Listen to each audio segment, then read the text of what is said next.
Hello boys and girls, a very good morning and welcome to this live session on Quantitative Aptitude as a part of your IBPS PO mains exam refresher. Well, at the outset, very well done job to all of you for clearing the IBPS PO preliminary examination. It is indeed one of the toughest exams in the country in terms of the competition. So congratulations to all of you for clearing the IBPS PO prelims exam and getting a call for the next round, which is the main examination. And I understand that the main exam is scheduled for the 18th of November. So we have just about 4 days, and I'm sure all of you are fully geared up for that, right? I don't think you should be dependent on this particular session to kind of learn something new. It is just a refresher, right? As the name tells you, it's just a refresher where we will revise or kind of revisit some concepts. But then your learning by now should have been done, right? You should be thoroughly ready for the mains examination, which is just 4 days away. All right. So in simple words, what I'm trying to tell you is that if let's say you get a call from IBPS now saying that your exam is in like at 2 p.m. today, you should be like, okay, I'm coming. That should be your state of preparedness, right? So don't depend on these sessions. Ideally, that's what I would assume is the state with all of you, and that's when you are fully ready for the exam. So we'll just discuss some questions. All these questions that we are going to discuss today have been picked up from the already a mock exam which was conducted last weekend. I assume many of you have participated in that, and you must have also got your TR report, which gives you a detailed analysis of your performance, which I'm sure will be very helpful in your preparation and strategy as well. So if you're all ready, we can get started. We have good number of questions, around 35 questions actually, as per the pattern. I don't think we'll be solving all these 35 questions because questions on number series or finding out the wrong number in a series or quadratic equations, while they were asked in the exam, solutions need not be discussed. It is available in your practice test. Solutions are available, so you can just refer to those. I will pick up the other ones where you need some sort of explanation. So if you're all set, we can get started. I see many of you have joined the session already and the chat here. Praveen, Vidya, Renuka, Dhyanesh, Uday Kumar, and then we have Ankit Agarwal, Vithal, Bhanu, Murthy, and Chandra Reddy, and many others there. Alright, so let's get started. I'll present the questions to you all. The first one is on your screens now. Look at what it says. A very interesting question. The sum of 4 numbers is 64. If you add 3 to the first number, 3 subtracted from the second number, the third is multiplied, fourth is divided by 3, then all the results are equal. What is the difference between the largest and the smallest of the original numbers? You have just about 30 seconds for this, I would say, or 45 seconds maximum. Your clock starts now.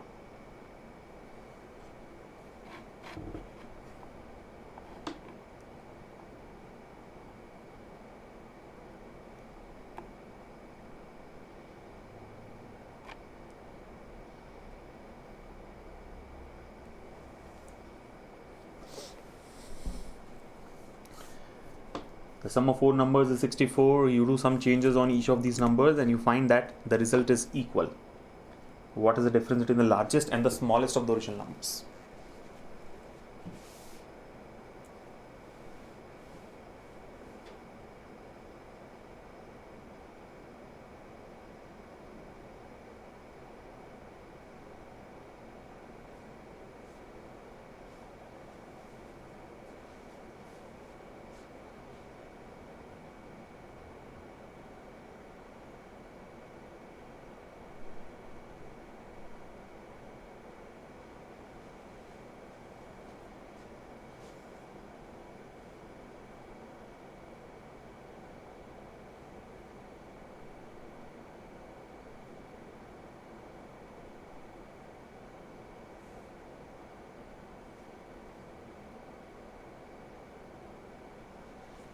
Got it? Well, 32 is what many of you have marked. Yeah, but Shankar Rao says it cannot be determined, and on the other hand we have Javed Ahmed who says it should be 21 option 3. And in fact many of you have found that answer cannot be determined, right? You have found that answer cannot be found. Alright, let's take it up. Here we go. See the question. The sum of 4 numbers is 64. If you add 3 to the first number, 3 subtracted from the second number, the third is multiplied by 3 and the fourth is divided by 3, then all the results are equal, right? All the results are equal. What is the difference between the largest and the smallest of the original numbers? Now, if you're talking about 4 numbers, let's assume the numbers are A, B, C and D. Now, according to this question, the sum of the 4 numbers is 64, meaning A plus B plus C plus D would be 64.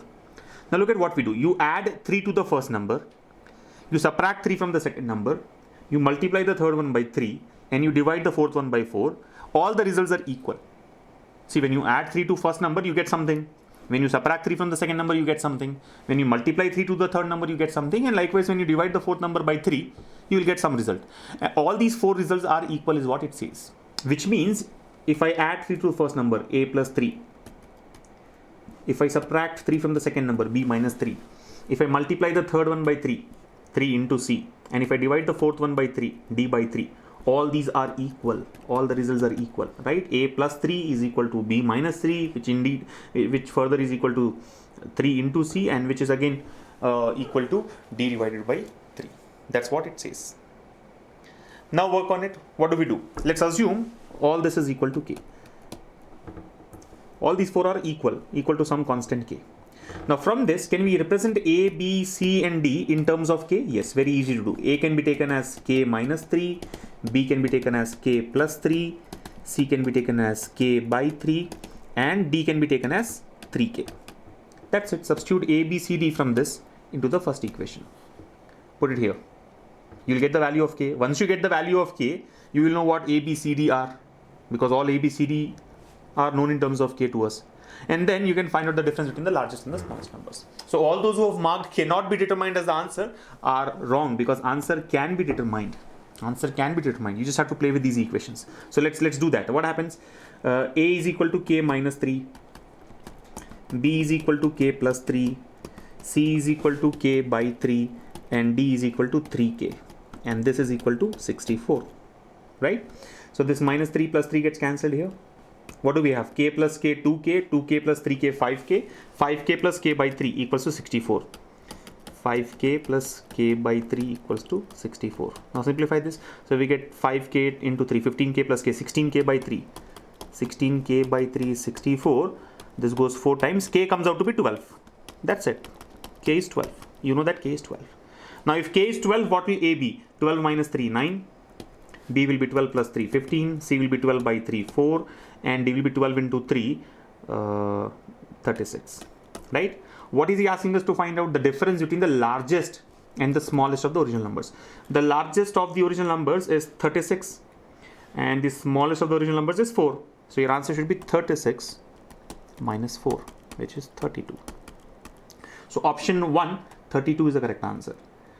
I've seen many of you marking cannot be determined, which is already proven wrong. Some of you have also got 21 and 27, both of which are wrong. The correct answer is 32. And the solution is simple.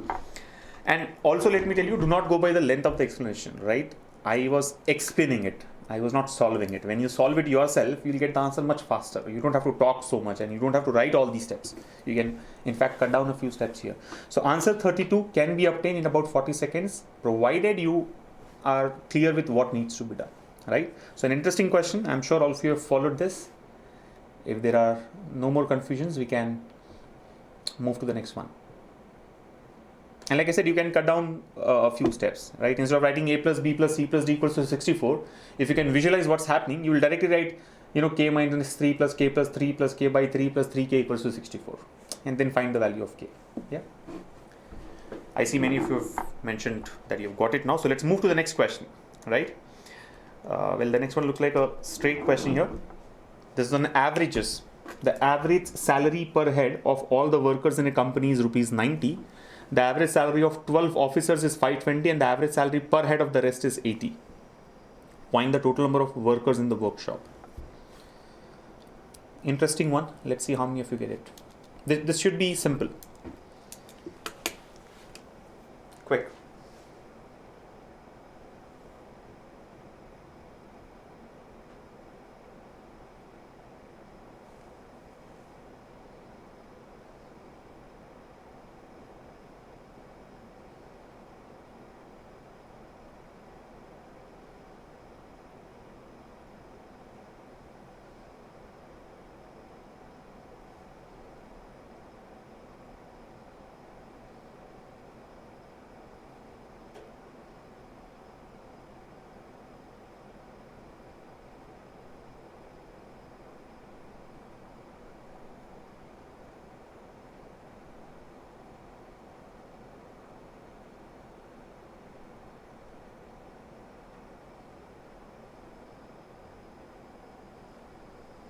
Got it? Alright, so let's look at the solution. I thought you would mark the answers by now. Sangeeta has got 528, which is option 5 here. Let's see the solution. The average salary per head of all the workers in a company is rupees 90. The average salary of 12 officers is 520, and the average salary per head of the rest is 80. You understand? There are 3 groups here. There is a big group where the average is 90. Again, within this big group, there are 12 officers whose average salary is 520, and then average salary per head of the remaining people is rupees 80. Find the total number of workers in the workshop. We have to find the total number of workers in the workshop. Let's assume the rest here is n. There are n people. Remaining people are n. There are 12 officers whose salary is 520. Average salary is 520. There are n people whose average salary, for whom the average salary is 80. For all the people, 12 plus n people, the average salary is 90. Find the total number of workers in the workshop. Now all you have to do is just play with that equation there, right? How do you do it? See, if the average salary of all the workers, all here means what? 12 plus n. Remember, all here represents 12 plus n. N non-officers and 12 officers. So 12 plus n is the total number of workers. Average salary is 90. So what will be the sum of their salaries? 90 times of 12 plus n. Yes or no? Now the sum of their salaries should be equal to sum of the salary of officers, which is 12 into 520, plus the sum of the salary of the non-officers, which is n into 80. Solve for n and then mark the answer. As simple as that. Just one equation. You just have to play with this equation to get the answer. You're getting it? Let me repeat it. The average salary of all the workers is 90. All the workers for us here are 12 plus n. 12 are officers, n are non-officers. So what will be the sum of their salaries? 12 plus n times of 90. 12 plus n into 90. Which should be equal to, now this should be equal to the sum of the salaries of officers plus sum of the salary of non-officers. For officers, what will be the sum of the salaries? There are 12 officers, average is 520, total will be 12 into 520. Then there are n non-officers, average is 80, total will be n into 80. Solve for n. Solve for n, what happens? I think you can first get rid of the 0 here, right, from all the 3 terms. So 12 into 9 plus 9n, yeah. So 108 plus 9n equals 2, or maybe you can take 12 common, right? Let me do this. 9n minus 8n, right? This is 9n minus 8n. So I get n. I'm skipping the middle equation. I'm directly writing the final one. N. 9n minus 8n. N will be equal to 12 into 52 minus 12 into 9. So 12 into 52 minus 9. What is, sorry, 52 minus 9. What is 52 minus 9? 43. Find that out. 52 minus 9 is 43. 43 into 12. So 430 plus 86, which is 516, right? N comes out to be 516. Now if you're wondering why is 516 not there in the options, because 516 is not the answer. Ideally, I would say one of the options should be 516 here, so that many of us commit that mistake and mark 516 as the answer.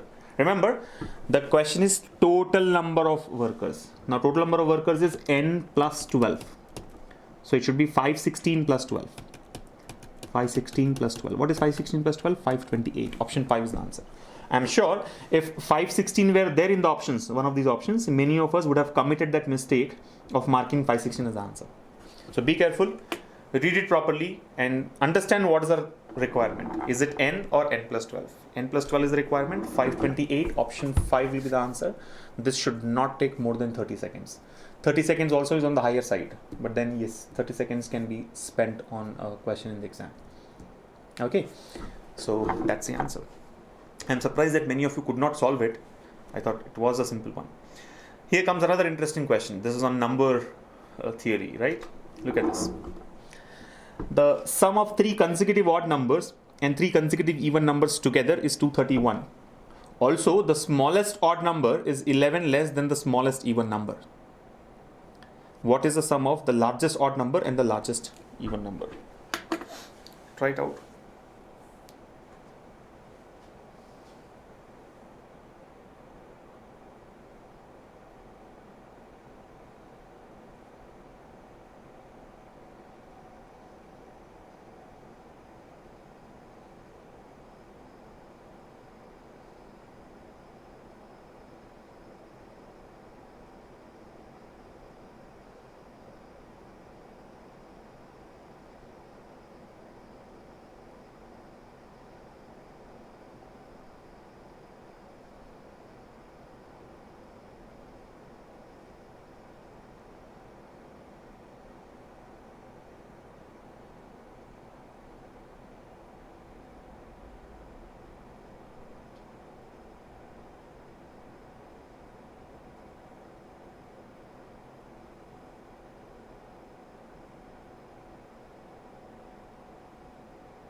Got it?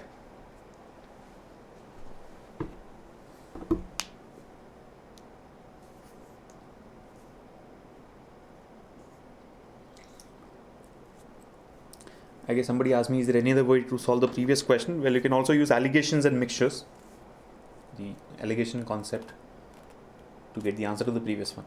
Anyway, let's solve this now. Here we go. The sum of 3 consecutive odd numbers and 3 consecutive even numbers together is 231. Also, the smallest odd number is 11 less than the smallest even number. What is the sum of the largest odd number and the largest even number? Right? So he's talking about 3 consecutive odd numbers and 3 consecutive even numbers. Right? 3 consecutive even numbers. Their sum together is 231. And then moreover, we know that the smallest odd number is 11 less than the smallest even number. So we have got basically 2 equations in 2 variables. You can solve and get the required answer. He's asking us to find out the sum of the largest odd number and the largest even number. But even before you proceed with the solution, what smart people would do is they will eliminate option 1, option 3 and option 4. Because cannot be determined is not the answer. Answer can be determined. By the time you finish reading till this point, you will know that answer can be determined. It's like 2 equations and 2 unknowns. You can solve it. So 4th option is ruled out. Why did I eliminate option 1 and option 3? What is the reason behind that? What is the logic behind that? The logic behind that is the last part of the question.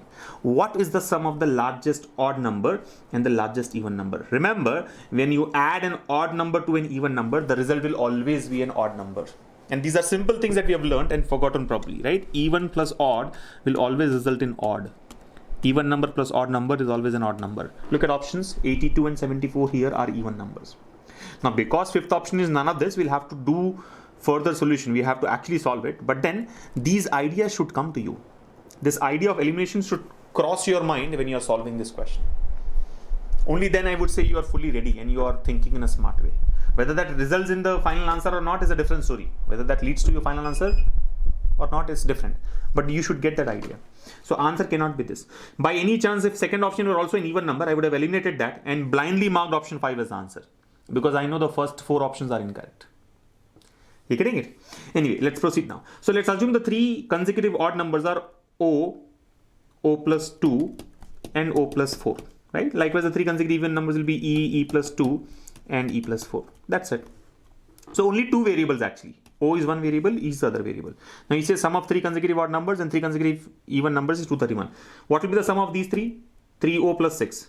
this 3e plus 6. So 3o plus 6 plus 3e plus 6 is equal to 231, right? This is O, not 30. Don't get confused. This is O.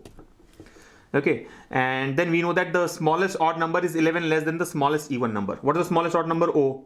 What is the smallest even number? E. So O is equal to E minus 11.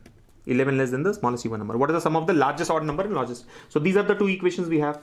You can solve for those two equations and find out what is O and what is E. Those two values can be obtained. He's asking us to get the sum of largest odd number and largest even number, meaning O plus 6 plus E plus 6 is equal to what is the question. So once you get O and E, you can substitute here and get the answer. So I'll leave the solution to you. Solving these two equations is cakewalk. You can do that yourself and then get the final answer.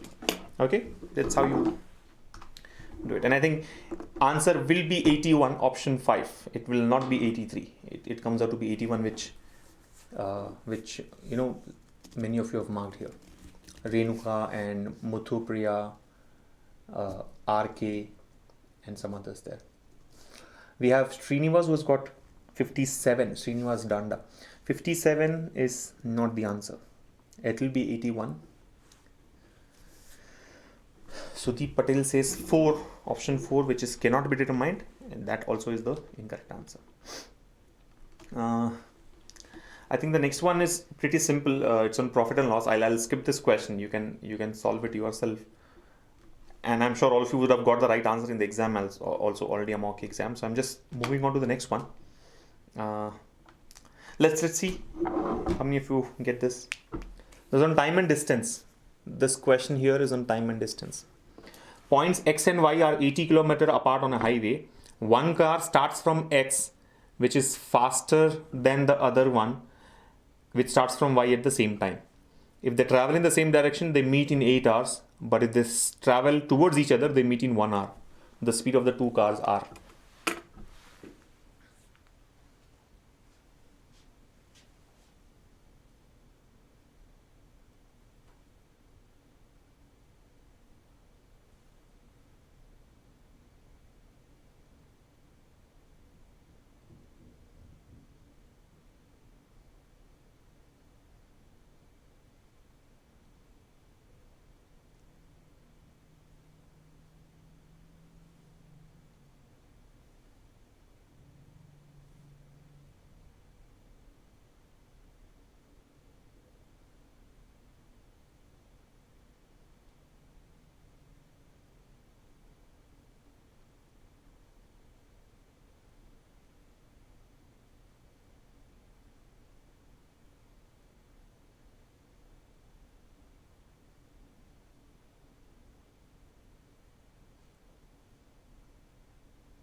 $45 and $35. Answers are already there. 45 and 35. Devinder Singh, Parul Sharma, Pradeep Kumar, Shubham, Vidya Rajan, Shankar Rao, Lakshman. Many of you have got 45 and 35.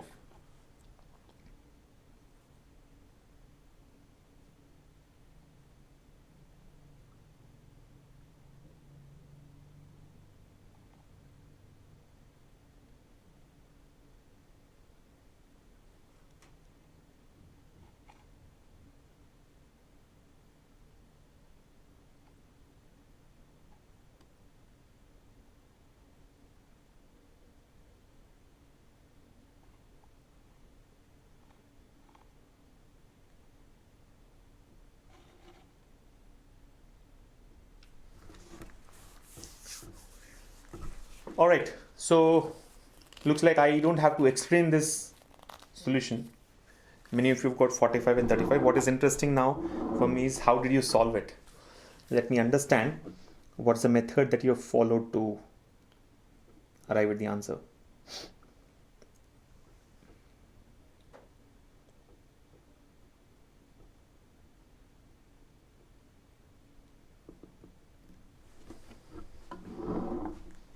I'm sure, some options can be eliminated straight. Option 3, 4, 5 can be eliminated blindly. Blindly as in with some logic. And then it should take not more than 5 seconds for you to eliminate the last 3 options. Between 1 and 2, how did you choose is a question I have. I'm assuming you have not followed the regular solution. Atriya Roy says, I'm new in this session, so I cannot get the answers. Well, don't worry. If you are new, don't panic if you are unable to solve the questions here. You have to learn the concepts first.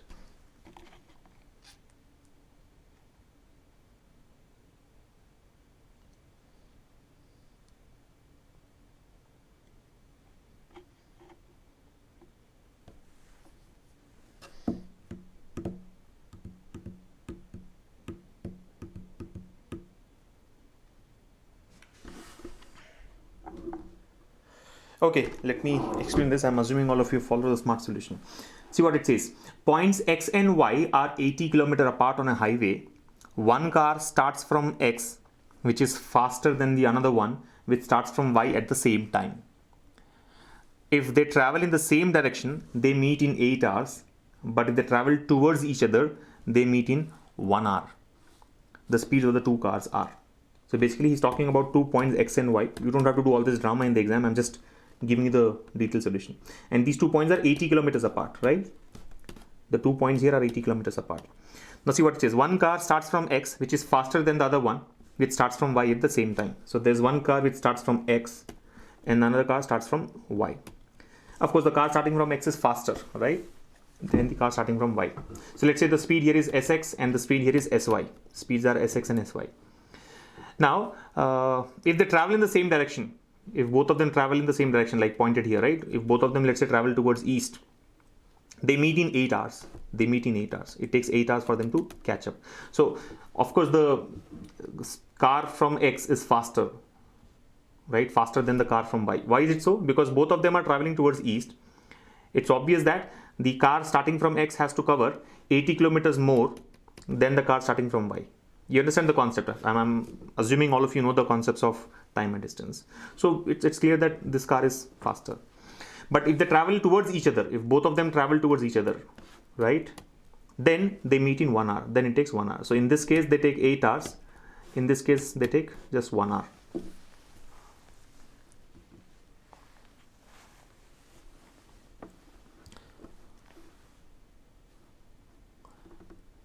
Okay. Now, that's what you have in hand. So what do? You use the concept of relative speed. You use the concept of relative speed.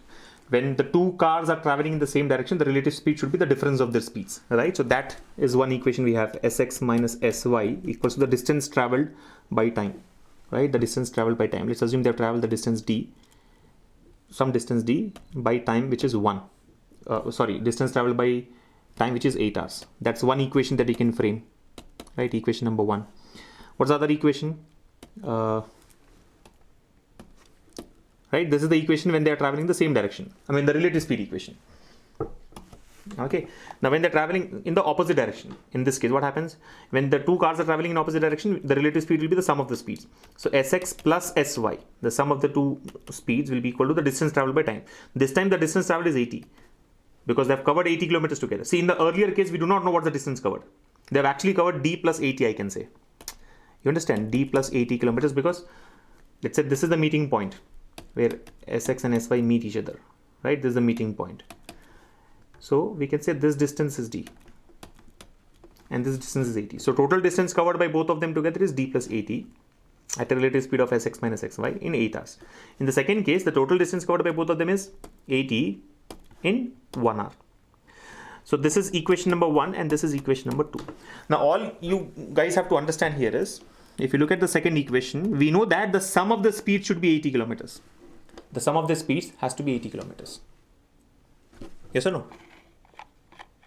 The sum of the speeds of the two cars should be 80 kilometers.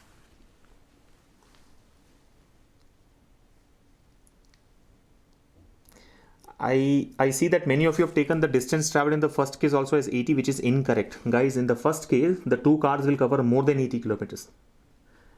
If you're saying distance covered is 80, means what? The second car is not moving at all and the first car has reached this point, which is not the case, right? Both of them are moving at the same time. Okay, so when you take relative speed, of course, you have to cover only the relative distance covered, which is 80. But then if you take it independently, you have to, I mean, the concept is that you have to, the second car, the first car, SX, has to cover more than 80 kilometers. Okay, that's it. Now, two equations and two unknowns. Can you solve it? Yes. You don't even have to solve the equations. I mean, it's very simple. The sum of the speed should be 80 and the difference of the speed should be 80 by 8, which is 10. Right? The difference of the two speeds should be 80 by 8, which is 10. So sum of the speeds is 80. Option 3, 40 plus 30 is not 80. Option 4, 60 plus 40 is 100. And option 5, 55 plus 45 is 100. So these three are eliminated. Option 1 and option 2, the sum is 80. 45 plus 35 is 80. 70 plus 10 is also 80. 70 plus 10 is also 80. But then the difference should be 80 by 8, which is 10. Now, in first option, 45 minus 35, the difference is 10. In the second option, the difference is 60. So this also is eliminated. Option 1 is the answer.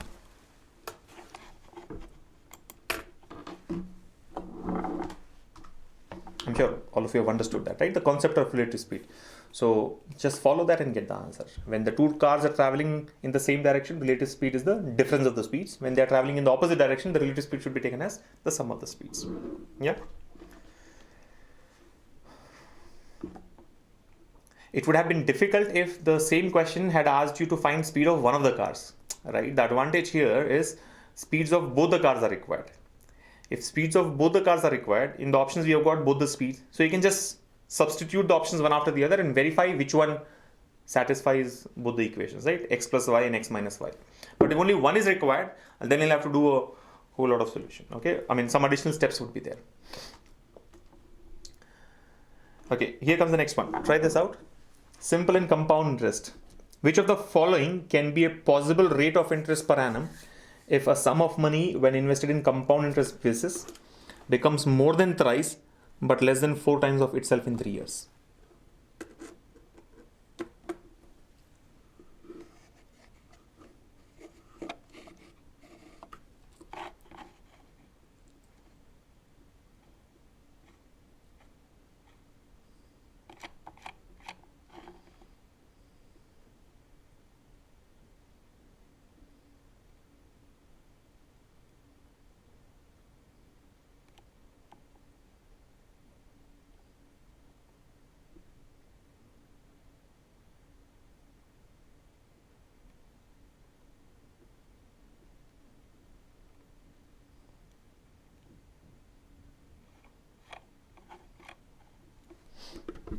Which of the following can be a possible rate of interest, right? Can be a possible rate of interest per annum if a sum of money when invested in compound interest basis becomes more than thrice but less than 4 times of itself in 3 years.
Got it?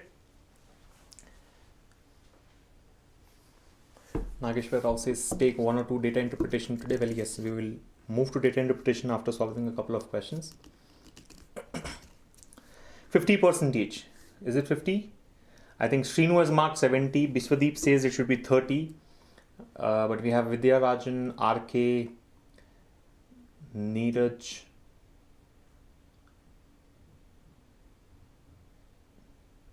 Aksha, ideally, right? 50. Option 4. Alright, so let's try and solve this now. What does it say? Which of the following can be a possible rate of interest per annum if a sum of money when invested in compound interest basis becomes more than thrice but less than 4 times of itself in 3 years? Okay, so we have to find out a possible rate of interest. He's not asking us to get the exact rate of interest, which can be a possible rate of interest per annum if a sum of money, some principal amount, is invested in compound interest for a period of 3 years. Now, what happens when it is invested for 3 years? It should become more than thrice but less than 4 times of itself. More than thrice but less than 4 times of itself. See, the concept here to be used is the amount. What is the total amount? How do you measure the total amount in case of compound interest? P into 1 plus R by 100 whole raised to the power of T. Yes or no? Compound interest is P into 1 plus R by 100 whole to the power of T minus P. But total amount should be taken as this. Compound interest plus principal. So that minus P and plus P gets cancelled. So we have P times of 1 plus R by 100 whole to the power of T. Now this amount should become, see, it should become more than thrice but less than 4 times of itself. So amount should be between 3P and 4P. 3P. It should be more than 3P and less than 4P. That's what the question says. Whatever we get the total amount in 3 years should be more than thrice of itself. Itself meaning the principal amount here. It should be more than thrice of itself but less than 4 times of itself. Itself refers to the principal. The principal amount. So 3P and 4P. It should be between 3P and 4P. Right? So what happens? Just try and substitute. See what happens. We get 3P less than P into 1 plus R by 100 whole to the power of T. T here is 3 years, right? Time period is 3 years less than 4P. So P anyway gets cancelled. I mean, forget about P. It's common everywhere. Now 1 plus R by 100 whole to the power of 3 should be greater than 3 and should be less than 4. You're getting it? The final thing to be looked at is this. That 1 plus R upon 100 whole raised to the power of 3 should be between 3 and 4. Now what value of R will meet this condition is the question. What value of R would meet this condition is the question. Substitute. I mean, options have been given. He's asking us to find out which of the following can be a possible amount. Which of the following can be a possible rate of interest. So of the following, which is possible? Just substitute and check. Just substitute and check. One smart method that can be applied is that,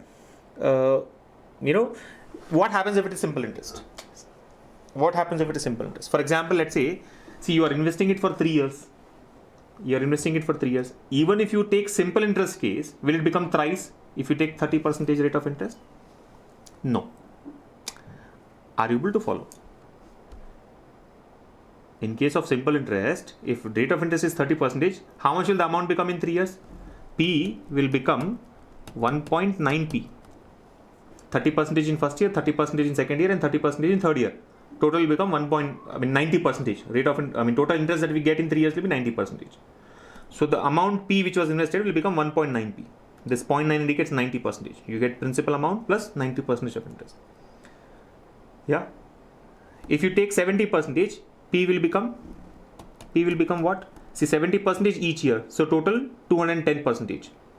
So P plus 210%, 2.1, 3.1P. Are you able to follow? I mean, just so that you can eliminate some options very easily. What happens if it is a simple interest case for these rates of interest? So if it is 30% in 3 years, I'll get 90%. So my total earning will be P plus 90% of P, which is 1.9P. Here it will be 210%. So P plus 2.1P, it is 3.1. 60% in 3 years will become 180%. So P plus 180% of P, it will become 2.8. This is P plus 1.5P. P plus 1.5P, right? 2.5P. This is for 3 years. Whatever we have written here is for 3 years, 1.9p, 3.1p, 2.8p and 2.5p. What happens if it is for 4 years? Right? What happens if it is for 4 years? We are only talking about simple interest. Don't get confused, right? And don't misunderstand that it would actually take so much of time for solving it in the exam. That solution can be done really quick. Explanation is taking a little bit of time.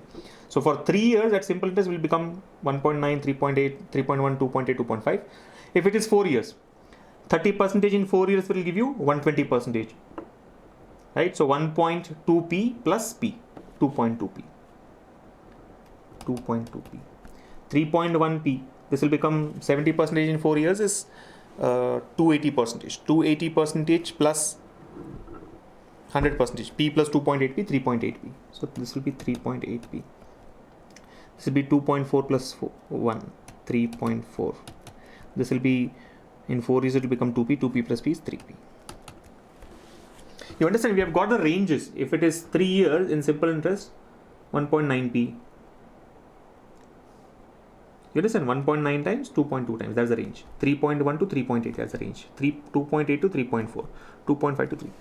Now, if you observe, it's obvious that compound interest is always greater than simple interest. Yes or no? Compound interest is always greater than simple interest once the time period is more than 1 year. So it's obvious that the amount in compound interest will always be greater than amount in simple interest. Yes. Now, how do you eliminate? See, in 4 years, if simple interest itself is giving 3.8 times, compound interest will be more than 3.8. It will cross 4p. Will it cross 4p or not? Obviously, right? 3.8 will become more than 4p. It will cross 4p. It will become more than 4. We want it to be less than 4. So 70% cannot be the answer. 70% cannot be the answer. I mean, it looks like an unlikely answer. Yeah? This 30% looks too less. Because if it is just 1.9p, will it become 3p? Will it become more than 3p for compound interest? Unlikely. Yeah? So this way, maybe you will be able to eliminate 1 or 2 options. Right? Cannot be determined is still ruled out. So if 1 or 2 options are eliminated, your substitution will become easy. Maybe you want to try with 50% or 60%. One of those to check what happens. Yeah. Take 50% and see what happens. If you take 50%, R is 50%. If you go by 50%, what happens? 1 plus 50 by 100. 1 by 2. 1 plus 1 by 2 is 1.5. 1.5 cube. So basically we are saying, according to option 4, if you go by option 4, what we're trying to say is 3 is less than 1. You understand? 3 is less than 1.5 whole cube. 1 plus 0.5 whole cube and it's less than 4. So 1.5 whole cube. What is 1.5 whole cube? Basically 1.5 into 1.5 into 1.5. So that's like 15 cube. I mean, if you know the number, well and good, otherwise multiply. This will be 2.25. 2.25 into 1.5 will be 3.375, right? 3.375. Yes. So we'll get 3.375, which is greater than 4 and greater than 3 and less than 4. Satisfies the conditions or not? So I can say this is a possible value. Option 4, 50% can be taken as a possible answer. 60% may not give, because if you take 60%, it will become 1.6 whole cube. 1.6 whole cube. 1 plus 0.6. 1.6 whole cube. 1.6 into 1.6 into 1.6. 16 cube basically. 16 cube will tell you whether it will definitely be more than 3. It will also be more than 4. It will also be more than 4. It's like 256 into 16. Do you know what is 16 cube? I don't know. I don't remember. I know only up to 15 cubes. Yeah. 16 cube will be more than 4. I mean 1.6 cube will be more than 4. That's the reason this also gets eliminated. So we'll be left with only option 4, which can be taken as the possible rate of interest when you want the compound interest to be more than 3 times and less than 4 times of itself in 3 years. Okay, I see some of you have got this doubt that will these type of questions be asked in the IBPS PO means exam? I don't know. They may ask you a lot more complex questions, a lot easier questions than this. But then the concept that will be required will be the same, right? And that's the reason when we had begun the session, I told you that we are just trying to revisit the concepts, refresh the concepts, right? The exact question or these type of questions may or may not be asked. I know it kind of looks easier for an IBPS PO mains exam, but the concept is important, yeah? Uh,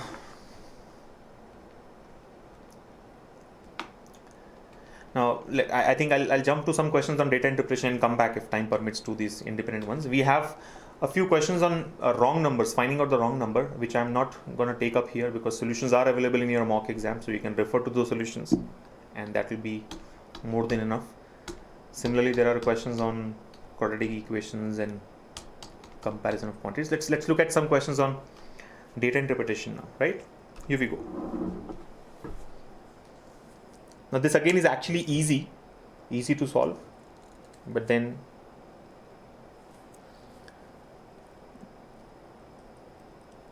don't take it lightly.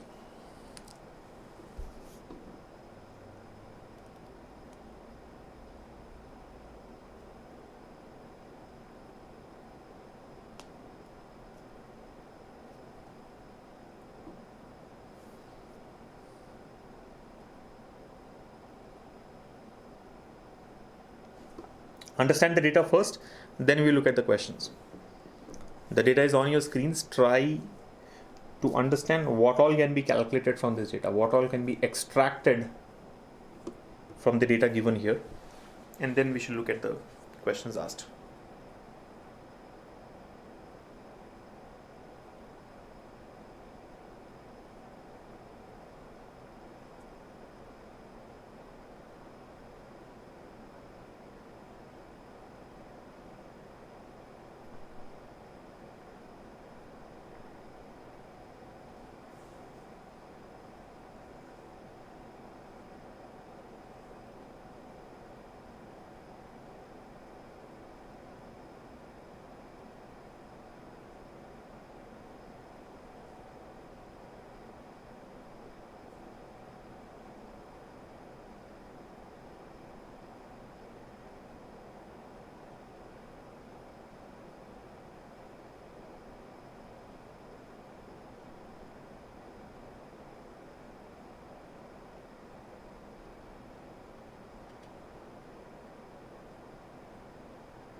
Correct? So what is it given? The data is given about the number of students studying in 263 different schools under the XYZ Board of Secondary Education located in 6 different states. So we have 6 different states here, P, Q, R, S, T, U. We have got the number of schools from each of these states, 40, 50, 25, 29, 44, 75. This should add up to 263 because it's talking about 260 different schools. Yeah. Then we have total number of students in each of these states. So 12,000 students in state P who are studying over 40 different schools, right? Across 40 different schools. The ratio of number of Bengali medium and English medium students, right? Number of Bengali medium and English medium students in, for these 12,000 students. So the 7:3 is applicable on 12,000. And the percentage of female students. So these are all percentage of female students, 45%, 32%, and so on, right? So what can be found, right? We can find the number of Bengali medium students and English medium students from each state. Like 12,000 can be split in the ratio of 7:3, right? So we'll get 8,400 and 3,600 Bengali students and English medium students. Then we can also find out the number of female students from each of these states, right? Number of female students in state P is 45% of 12,000. 45% of 12,000 will be what? 5,40,000, right? 6 lakhs minus 60,000, 5,40,000. Likewise, if we want the number of female students from state R, it will be 53% of 8,000. So that should be 4,000 plus 240, 4,240, right? 53% is 50% plus 3%. Your calculation skills are really very important, right? You have to be very quick in calculations. Now look at the questions. The first thing here, which of the given state has the second lowest number of average students per school? Which of the given state has the second lowest number of average students per school? So second lowest number of average students per school. Second lowest number of average students per school. So what do you do? First of all, find out the average students per school. So let's do that for all the schools. Let's do it for all the schools. How do you get the average? I think forget about these 2 zeros here. It makes your life simple, right? Last 2 zeros everywhere, so that calculations become easy. Right, so average for the first school will be 120 by 4, 120 by 40 actually, yes or no? 120 by 40, 150 by 50, 150 by 50, then we have 80 by 25. I'll actually write it horizontally so that's easy to compare. Just a second. Yeah, we have 120 by 40, then 150 upon 50, we have 80 upon 25, we have 145 upon 29, then the next school is 110 upon 44 and 105 upon 75. What is he asking us to find out? Second lowest number of students. Now do the calculations. Like most of these are easy. Like this is like 3, average is 3, here the average is 3. See, it's a fact, it's some multiple of 3. We have moved out all these zeros, right? So it will be 300. Here also it's 300, right? But don't worry about that because that's a common factor for all the numbers. So it doesn't matter. So here it's 3, here it's 3, 80 by 25. 80 by 25 definitely will be more than 3. It will be 3 point, let's say 3.1, 3.2, whatever, right? Greater than 3 because 75 by 25 is 3. 80 by 25 will be more than 3. 145 by 29 is exactly 5. 29 into 5 is 145. 110 by 44, that's like 2.5. 22 into 5, 22 into 2. So 5 by 2 is 2.5. This is 2.5. And 105 by 75 will be 1 point something. 1.5, let's say, approximately. Yes or no? 105 by 75 is approximately 1.5. In fact, less than 1.5. Now he is asking us to find out the second lowest. Lowest here is 1.5. Second lowest will be 2.5. Yes or no? Second lowest. What are this? P, Q, R, S, T, U. So second lowest will be T. Second lowest will be T. Right?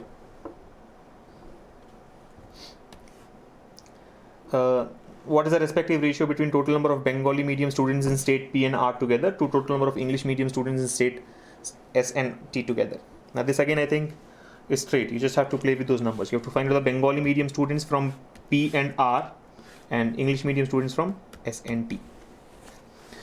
P and R, Bengali from P and R. Do that. See, the ratio is Bengali medium is to English medium, right? 7 is to 3. So number of Bengali medium students will be 7 out of 10. 7 out of 10 multiplied by 12,000. 7 by 10 into, again, I'll forget about these last two digits here. 120 plus, that is state P. What is state R? State R is 5 out of 8, right? Bengali medium students are 5 out of total 8 multiplied by 80. This is to English medium students in S and T. English mediums in S and T. So these values. Sorry. S and T. 9 and 7. So 9 out of 29, right? 9 by 29 multiplied by 145 plus 7 by 22. 7 by 22 out of 110. Now simplify this, you'll get the answer. So like 12 into 7, 84 plus 5 into 10, 50. This is 5 into 9, 45 plus 5 into 7, 35. Very, very straight. Yeah, we get what? 134 is to 80. 134 is to 80 can be taken as 67 is to 40. Option 2.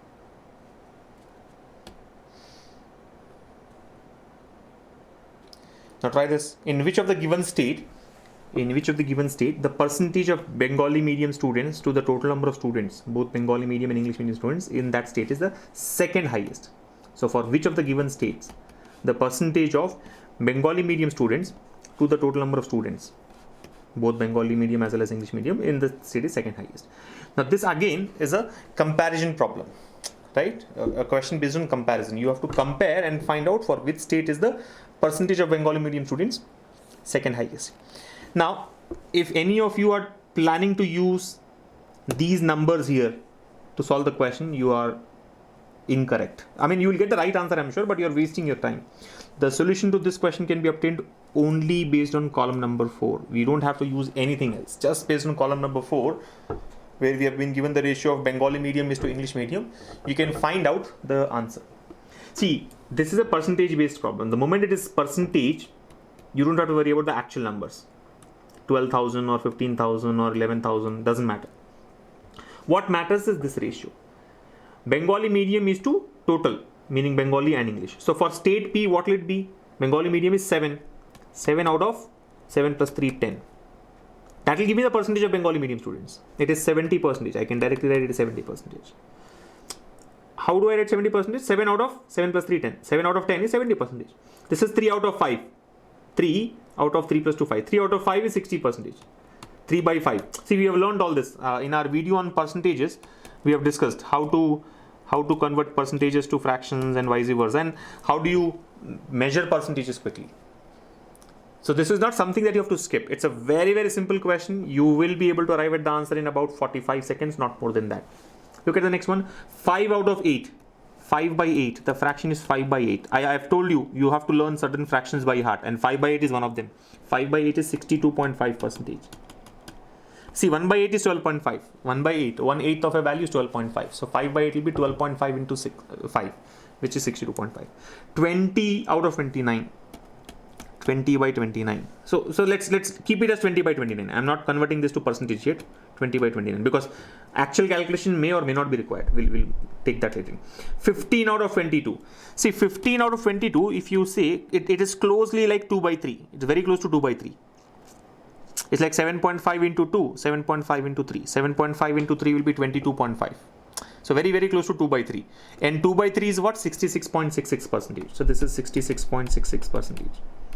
And the last one, 5 out of 7. 5 out of 7. 5 out of 7 is also in the list of those standard fractions which I had asked you to memorize. 5 by 7 is 70 point something. In fact, 71.7. See, 1 out of 7 is 14.2857%. So 5 out of 7 should be 71.4285%. So 71% I can say, approximately 71 or 72%. Don't ask me how, why, and all this has been covered in our video on percentages. You can just refer to that video. Very, very important to learn certain fractions. That's the reason I told you 1 by 8, 1 by 7, 1 by 9, 1 by 10, 1 by 11. All these are important ones. You should learn it by heart. And all its multiples, of course. So we know all the values in terms of percentages, except for state S, which is 20 by 29. Now, why didn't I do 20 by 29? Because I don't know what 1 by 29 is. I don't know what 1 by 29 is. But if I look at both numerator and denominator, see, the idea is split and merge. 20 can be taken as 29 minus 9 by 29. I mean, this can be taken as 29 minus 9 by 29. So 29 by 29 minus 9 by 29. What is 29 by 29? 100%. What will be 9 by 29? Approximately 30%. Yes or no? 9 by 29 is very close to 30%. Is it not? Because 9 by 29 is like 3 by 10. 3 by 10 is 30%. So I can say this is roughly around 70%. 100% minus 30, somewhere around 70%. Now, what is he asking us to find out? What is he asking us to find out? He's asking us to find out the second highest. Which state has got second highest? Now, it's very clear that among the given options, see, which are in the range of highest? 7, whichever is in the range of 70, right? U, it is 71 point something. S, it is more than 70. It is more than 70. I mean, it is not exactly 30%. It will be less than 30%. So answer will be more than 70. But yeah. So who are in the race? S and U are in the race. Everything else is eliminated. I think P also is exactly 70%. So P also is eliminated in my view. Right? P is eliminated. And of course, Q, R, and T are no way close. So between S and U, we have to find out which is second highest. Between S and U. If you want, you can consider P also. Now what do you do? I think the biggest competition is between this S and U. So I'll tell you a simple technique, right? Instead of finding out the exact value of 20 by 29, exact value of 5 by 2 and all, just look at those two fractions. S versus U. What is S? 20 by 29. What is U? 5 by 7. I have told you this technique of cross multiplication. When you have to find out which of the two fractions are greater, or which of the two fractions is greater, which is smaller, just cross multiply. Cross multiply and see which side is greater. 20 into 7 is how much? 140. Right? 20 into 7 is 140. 29 into 5 is how much? 145. Which is greater? 145 is greater. Yes or no? If you want, you can consider P also here if you are worried about P, but let's first find out between S and U. Right? Between S and U, when you cross multiply,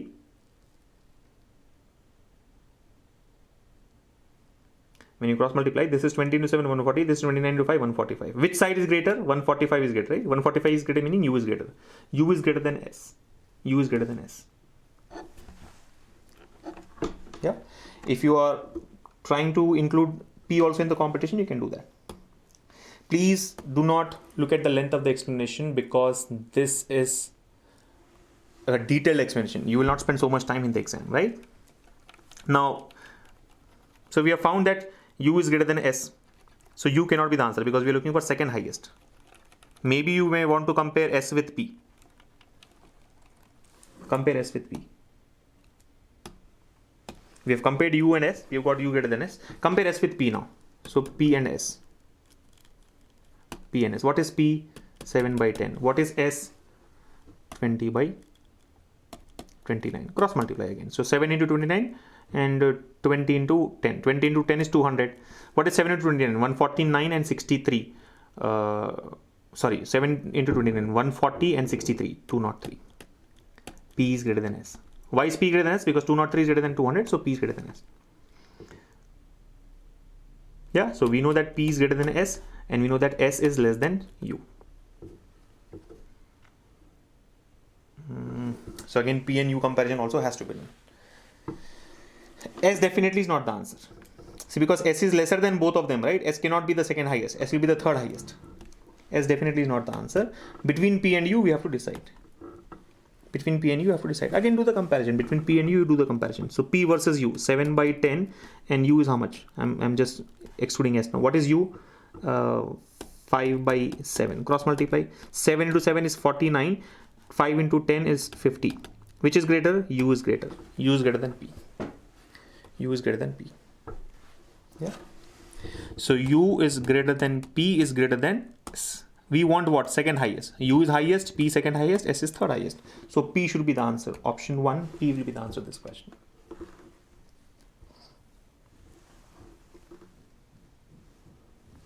Are you able to follow? He is asking us to find out what is second highest. Be careful, what is second highest? A very quick conversion of percentages tells us that Q, R, and T are out of the race. It should be between P, S, and U. And between P, S, and U, just do a, I either get exact percentages. This is 70, this is 71 point something. In fact, I wasted my time in doing P and U comparison. We already knew that this is 70 and this is 71, so obviously U is greater. So P is second highest. Option 1 will be the answer.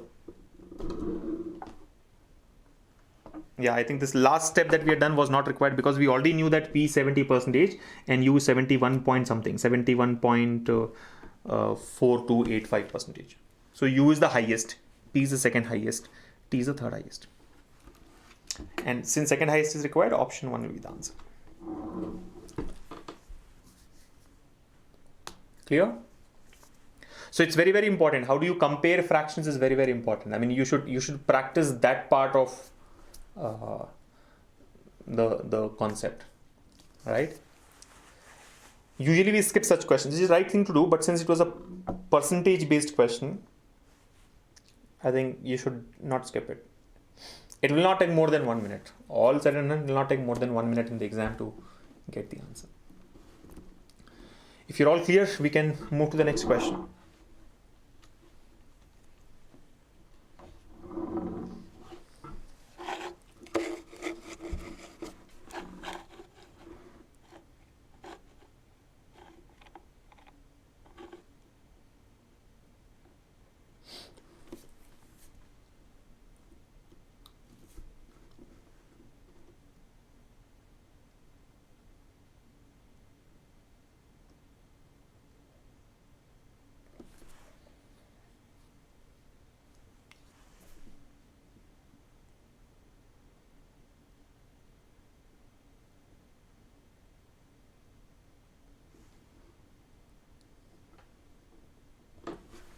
Okay, let's move to the next question from the same DI. Here we go. Let's try this now. What is the difference between average number of female students in states Q, R, and S together and average number of female students in states P, T, and U together? All right, try this. This is something which I may consider skipping in the exam because this involves a lot of calculation. We have to find out the average number of female students from Q, R and S.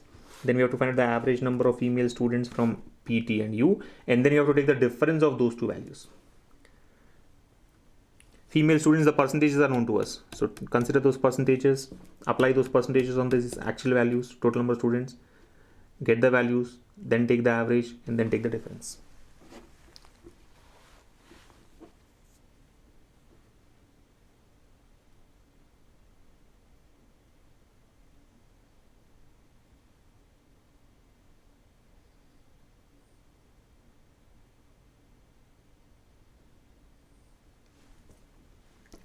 Saroj has asked a very interesting question. What if you cannot recollect the concept in the exam under pressure? Then you will not be able to solve it, Saroj, and then you will lose your marks. And that's how people fail in these exams.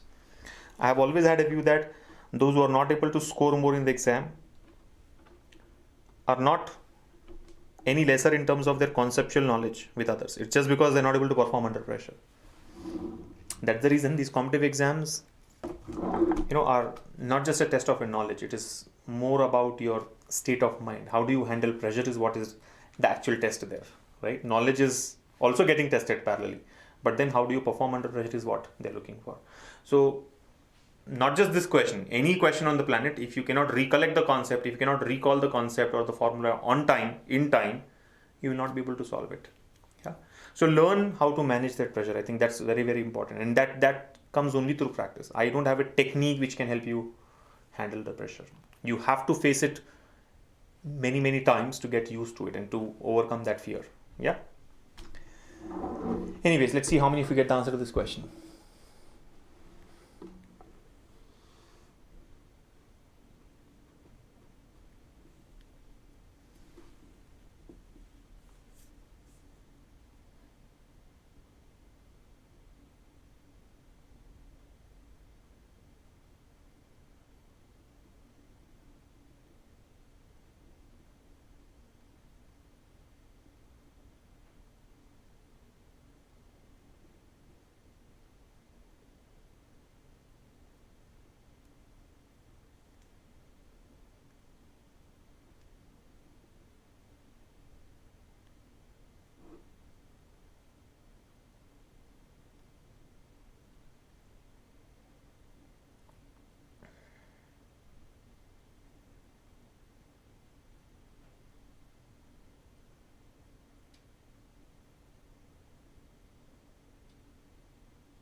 Got the answer?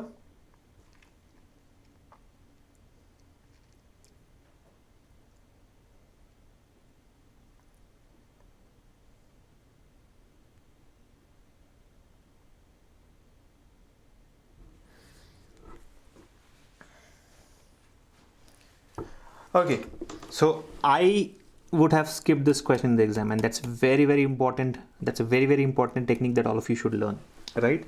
Remember, if there are 5 questions under data interpretation, it's not a rule that you solve all the 5, right? Of these 5, there will be 3 or 4 questions which are easy to solve, but then 1 or 2 questions can be either tricky or can involve too many calculations, and this is one of those which falls in the category where there are too many calculations to be done, and I may not want to spend my precious time in solving this question. While I know how to do it, I would still skip it, right? So skipping this one definitely makes sense to me. If you are really quick in calculation and if you're confident that you can do it in about 45 seconds or even about 1 minute of time, less than 1 minute of time, just go for it. You should solve it if you are confident that you can do it in 1 minute. But then a lot of calculations are involved. I'll do it for you. I will solve it here. We'll put the numbers at least. We may not do the complete calculation. But remember, skip is a very, very important technique. Not just in the reasoning ability section, but also in quantitative aptitude, right? So if you ask me why do we fail to score more in the exam, is because we pick up one of these type of questions and waste our precious time. You know why our brain wants us to solve this? Because it knows how to solve this.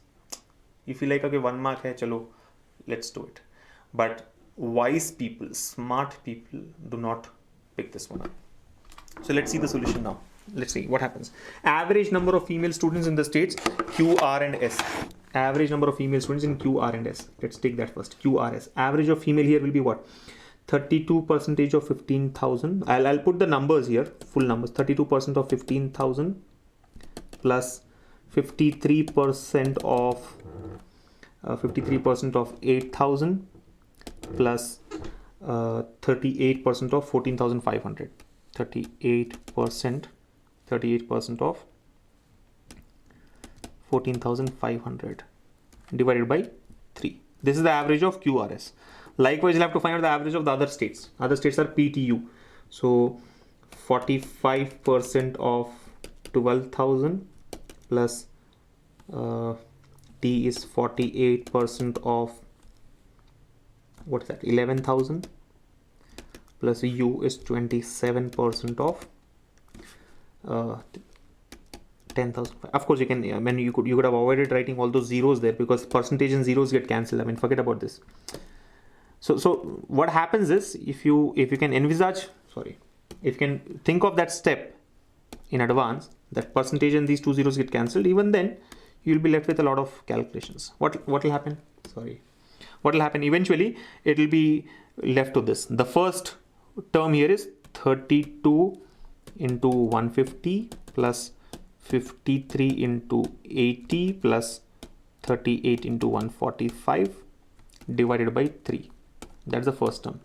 And the second term here is 45 into 120 plus 48 into 110 plus 27 into 105 divided by 3. These are the two terms. So you simplify this, and then take the difference of those two to get the required answer. Now, I could have tried some technique like unit digit method or root digit method, but then that would not be helpful because there are multiple options ending in 5. There are multiple options ending in 0. So even if I figure out that the answer should end with 0, I'll be confused. Will it be 260 or 460? Or let's say if you know that answer should end with 5, will it be 275 or 535 or 345? Yeah. Approximation again is challenging, because if the answer comes out in the range of 250 something, then 260 and 275 are actually close to each other, right? So my belief is that it's not that you cannot solve it. You can definitely solve it, but time consuming, right? It is going to be time consuming. Maybe you may want to try the root digit method, but I'm not sure if that would help. See root digit method here. The root digit for this is 5. The root digit for this is 8. Root digit for this is 7. Root digit for this is 1. And the root digit for this is 4. Maybe root digit is the best technique, because in all the options the root digits are different, or the digital root is different. Here it is 5. Here it's 8. Here it's 3. I'm sorry. Here it should be 3. The root digit is 3. In this case it is 1. And in this case it's 4. So 5, 8, 3, 1, 4. Since the root digits are different, or the digital roots are different, I may try that. So let me try that. Let me see if that helps me get the answer. Now, don't get confused or worried about what this technique is. There is a method called digital root method, or the root digit method. We have discussed this in our videos, simplifications and approximations videos. Please refer to that method to know what we are doing here. So find out the root digit. Yeah, but that will still be confusing, because I have to multiply. The denominator is 3. Root digit method, or this digital root method, is not applicable for divisions. So by 3 and by 3 I cannot apply. Maybe I can take by 3 on the other side. This division by 3, you understand what's happening. This term subtracted, difference of these two terms should be equal to one of these options. So even if I take this denominator 3 on the other side, what happens? 5 into 3 will give me 15. Root digit will become 6. The new root digit will become 6. 8 into 3 will give me 24. The new root digit will become 6. 3 into 3 is 9. Root digit is 9. 1 into 3 is 3. The root digit is 3. 4 into 3 is 12. The root digit is 3. Yeah. So it doesn't help. Digital root method also will not help, because we have two options having the same digital root, 6. Two other options having the same digital root, 3. And one option having digital root, 9. So I think this technique also would be complicated. I mean, will not help you at all. So my solution, skip is the best thing, and you should skip it like instantly. You should not spend 2 minutes of time to decide that okay, you better skip it. You should skip it in the first 5 or 10 seconds, right? Yeah. So I think really time consuming because too many calculations are involved. 345 is the answer. I know the answer already. I have checked it. 345 is the answer, but skip is the solution. Choice is yours. Okay, and the last one here from this data interpretation. Try this. If the number of English medium male students in state T is 1916, what percent of female students in that particular state is studying in English medium?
Got it? What do we do here? If the number of English medium male students in state T is 1916, what percent of female students in that particular state is studying in English medium? So we are referring to state T here, right? State T. He says the number of English medium male students in the state is 1916. First of all, let us find out the total number of English medium students here, right? State T. All the calculations are for state T, right? So English medium students, how many are there? 7 out of 22, right? 7 out of 22 multiplied by 11,000. So this is like 3,500. Out of these 3,500, we have the breakup of males and females. He says number of English medium male students is 1916. This is 1916. So how many will be female?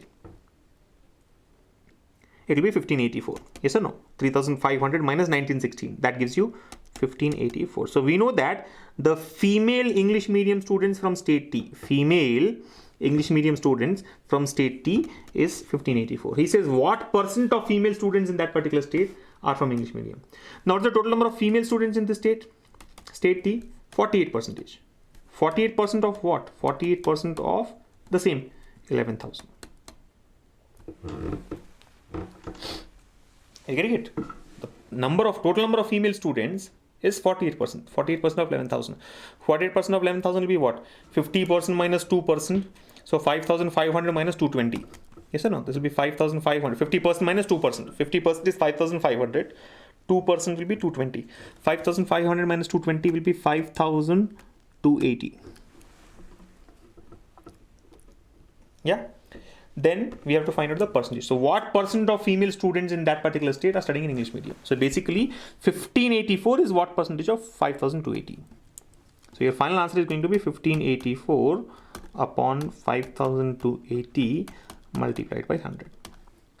Roughly about 30%. Actually exactly 30% because 30% of 5000 is 1500. 30% of 280 is 84. So 1584. 30%. Exactly 30% will be the answer.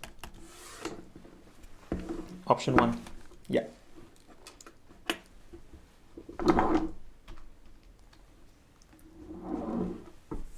30% is the answer. Yes.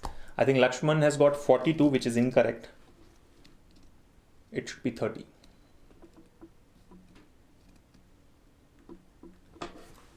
Sumit Sharma, Banuji, We have Bharadwaj, Shubham. All of you have got 30, right?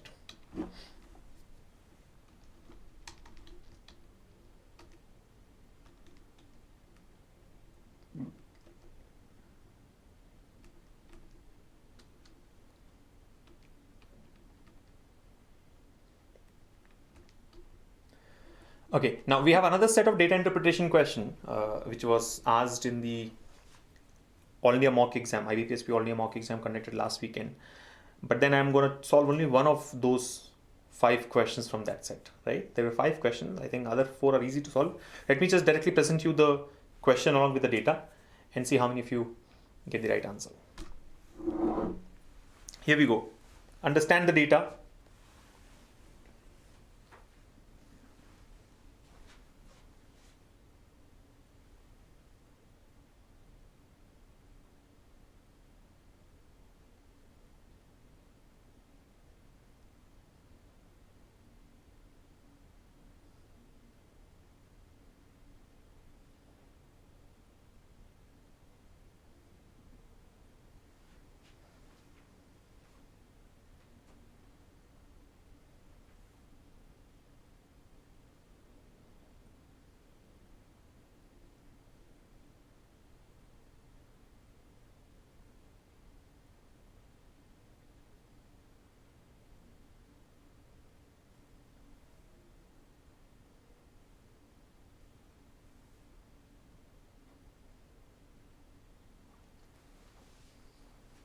Got it?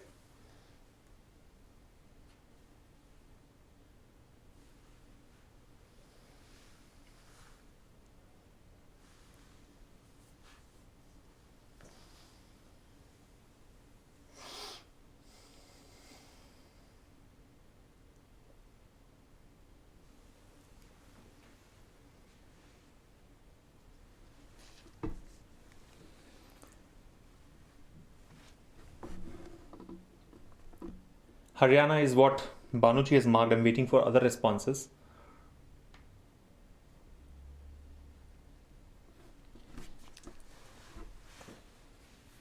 Shubham says it should be Punjab. All right.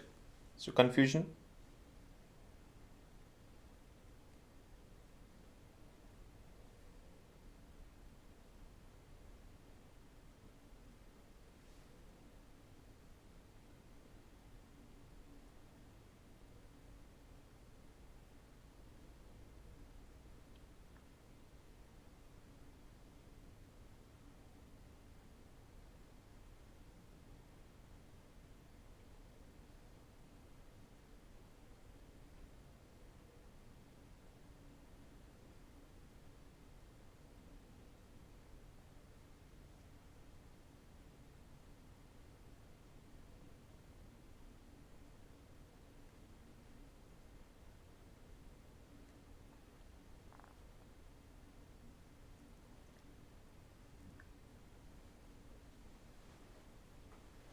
This again is a comparison based question. I think Haryana is what most of you have marked, but then few others have mentioned Punjab and UP as well. So let's take it up. See what it says. The bar graph shows the production in 1,000 tons of wheat, rice and maize in different states. So you've got different states here: UP, MP, Bihar, Odisha, Haryana and Punjab. And the production of wheat, rice and maize. 3 items is given there, right? Wheat, rice and maize. So you can understand the production. All the numbers here are in 1,000 tons, right? Now, there's a pie chart. This pie chart shows the percentage of agricultural land in the given states. The percentage of agricultural land in the given state. So for these states, the percentage of agricultural land is given. And pie chart, like you all know, gives you the data in percentages. So UP has got 30% of the total agricultural land. MP has got 25% of it, and so on. And the total agricultural land, by the way, is 2 lakh square kilometer. This 2 lakh here refers to this pie chart, right? 2 lakh square kilometer is the total agricultural land. He has also given us one formula here, or a definition. Productivity. What is productivity? Total production upon the area of agricultural land. Productivity is nothing but total production about the area of agricultural land. Now, the productivity of which state is maximum? the productivity of which state is maximum. So we have to actually find out this ratio for all the states and then compare, which we have already done twice in this class today, right? Comparison is a very important type of data interpretation question. You should know how to compare fractions quickly. So let's find out the productivity for each of these states. First of all, we need to know the total production. 35 plus 30 plus 25. This is 60, right? So for UP, it is going to be 60. See, total production is 60 upon the area of agricultural land is 30. Now, I'm not worried about whether it is percentage or whatever, because it will be 30% of 2 lakh square kilometer. So that percentage of 2 lakh square kilometer is going to be common for all the states. So let's not worry about it. That can be neglected. Only take the total production divided by the area available, right? Percentage of area available. What will it be for MP? For MP, the total production is how much? Oh, sorry. I think this is not 60. 35 plus 25 is 90. 35 plus 25 is 60. This is 30. 90. 90 upon 30. I'm sorry. What about MP? MP also is 90. This is 60 plus 30, 90. 90 by 25. Next is Bihar. Bihar is what? 27.5 plus 22.5 is 50. 50 by 50 plus 25 is 75. 75 upon 20. I think this must be Odisha. For Odisha, it is what? 25 plus 22.5. 47.5. Yeah, Odisha it is going to be. I'm writing this here. Total production is 25 plus 22.5. 47.5. And the area is what? Area is also not given. 30 and 25 is 55. 55 and 20 is 75. 75 and 12 is 87. 87 and 8 is 93. So this should be 7. Remaining 7. This should be 7%.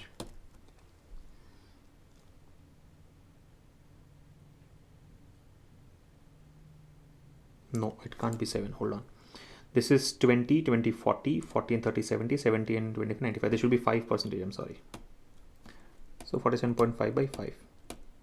The next state is Haryana. How much is it for Haryana? Total production is 60 plus 30, 90, 90 upon 8. So Haryana is 90 by 8, right? Haryana is 90 by 8. And Punjab is what? 70 plus 35, 105, right? 70 plus 35, 105 by 12, 105 by 12.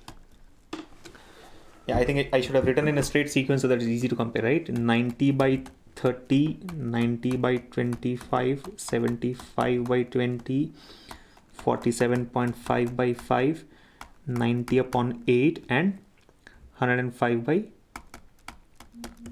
12. 105 by 12.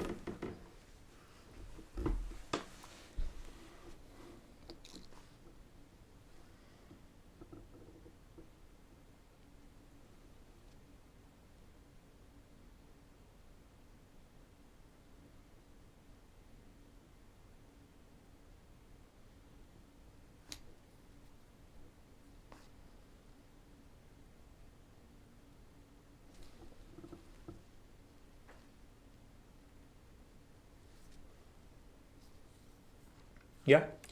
Now tell me, for which state is the productivity maximum is the question. For which state is the productivity maximum? If I look at all these values here, see, some comparisons are very easy. The three numerators here are 90, 90 and 90. We are looking for the maximum productivity. For maximum productivity, the denominator should be minimum. So out of 90 by 30, 90 by 25, 90 by 8, the denominator minimum is in this case. So this will be, out of these three, 90 by 30 and 90 by 25 are eliminated because 90 by 8 is definitely more than these two, right? Since I'm looking at maximum, I eliminate anything which is smaller. Now 90 by 8, if you see, is approximately 11 times. Approximately 11 times. This is only around 4 times. So this is eliminated. This is less than 10 times eliminated. This is also less than 10 times eliminated. You're getting it? Out of 90 by 30, 90 by 25, 90 by 8, we found that 90 by 8 is maximum among these three because denominator is minimum here. Numerators are all same, 90, 90, 90. In denominators 30, 25 and 8, since 8 is minimum, this value, overall value will be maximum. So first two got eliminated, meaning UP and MP got eliminated, right? Now if you look at it, 90 by 8 is roughly around 11 times. So I'm checking with respect to that value now for the other states. 75 by 20. 75 by 20, will it be 11? No. It will be somewhere around 4. So Bihar is also eliminated. Odisha was 47.5 by 5. This will be less than 10. 50 by 5 is 10. 47 by 5 will be less than 10. Odisha is also eliminated. Punjab is 105 by 12. But 105 by 12 is again less than 10. So this also eliminated. So the only state left out is Haryana, which has got maximum productivity. Option 2. Okay. Again, this was a simpler comparison compared to the earlier two that we had done. But the point is, you should be very good in comparing different fractions, right? In the comparison of different fractions. So I think while this may overall look to be a simple data interpretation question, the set is easier and may not be apt for an IBPS PO mains exam, but you never know. Sometimes very easy questions are also asked. What matters is your clarity on how to solve a question and when to skip a question. If you're thorough with these two points, if you know how to make use of these 2 points, then you'll be able to score more in the exam. Okay. All right, so I think we will stop here. Solutions are available for all the questions. If you have taken already a mock exam, you will have all the solutions available with you. You can just refer to those solutions as well. But my suggestion to all of you would be, and there are only 4 days left, so don't worry much about it. Don't worry too much about it. But my advice to all of you is to keep yourselves calm and composed, right? Like you all know, question may be easy or difficult. That doesn't matter.